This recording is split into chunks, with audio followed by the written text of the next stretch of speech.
ndị obodo Ezike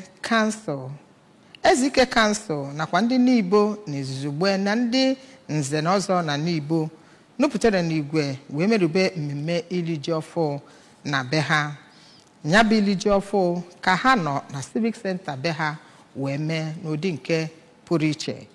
Ka anyị sonyere Queen Anịgbọgụ bụ onye wetara anyị ozi a.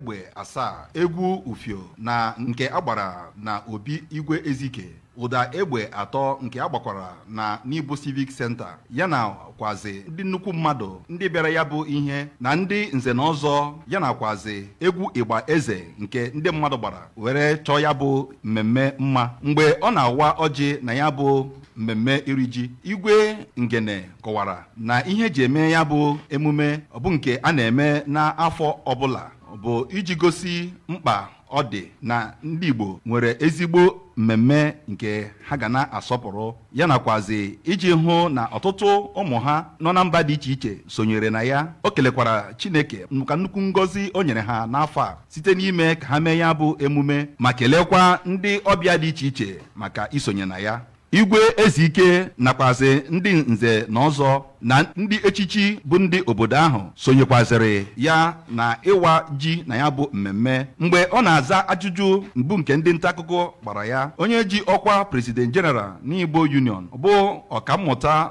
Tony Nwokoye kọwara ya bụ mmemme dịka nke magburu onwe ya, bụkwazi ihe kwesịrị ka akpachapụrụ ya anya n'ihi na ọ na-akwanyere ndị Igbo ugwu ma mekwa ka ndị mba ọzọ mara na ndị Igbo nwere nnukwu omenala ejiri mara ha ma bụrụkwa nke na-ebuli ha elu. O kwuru na ugbu a Igwe Ezike eriela ji ọhụụ na ha nweziri ike ịgazi n'ihu were ribezie ya bụ ji dịka omenala siri kwuo. Onye ji ọkwa Onowu na ya bụ obodo bụ Chief Robinson Ezeani kọwara na ọnyanwa bụ onye chepụtara ya bụ echiche ka erie ya bụ ji ọhụrụ nke mbụ ka emee ya na Civic Center ha bụ nke emeburu na Obi Ezike. Minista ji ọkwa maka nka, ihe gbasara omenala nakwazi etu esi eji ọnatarachi emepụta ihe bụ Maazị Hanatu Musawa bụ onye nke Reverend Ben Ugo nọchitere anya ya ma bụrụkwazị onye na-arụ ọrụ na ya bụ ụlọ ọrụ gọọmenti nke etiti. Kpọkuru ndị Igbo ka ha kpachapụrụ omenala ha anya ma na-ebuli ya elu site na ị na-eme ụdị mmemme a ma kwuru na eziokwu, udo na